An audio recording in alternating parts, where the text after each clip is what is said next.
আমি এখন দাঁড়িয়ে আছি $5 মিলিয়ন আসল টাকার উপর, বিনোদন ইতিহাসের সবচেয়ে বড় পুরস্কার। আর এই $5 মিলিয়ন জন্য প্রতিদ্বন্দ্বিতা করছে 1000 প্রতিযোগী। চলে এসো সবাই। আপনারা যা দেখছেন একদম সত্যি।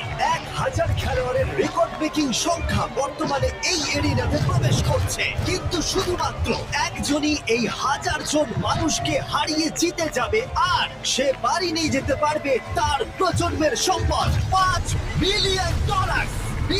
তোমাদের স্বাগত। আমি অনাথ আশ্রমে বড় হয়েছি, আর এই $5 মিলিয়ন জিতে আমি সেই সব বাচ্চাদেরকে সাহায্য করতে চাই যারা আমারই মতো আমি অনাথ। যদি $5 মিলিয়ন জিততে পারি, আমি আমার বাকি জীবনের জন্য প্যাসিভ ইনকাম করতে এটি ব্যবহার করতে পারি। এটা জিতলে আমার বাবার রিটায়ারমেন্টের পরে এটা আমার কাজে লাগবে। আমি জিতলে আমি আমার কমিউনিটিকে সাহায্য করতে পারবো। আমি জিতলে এটা আমার পরিবারের আর্থিক অবস্থাকে উন্নতি করবে। অনেক বোকা মানুষ আছে যারা টাকা দান করতে চায়। আমি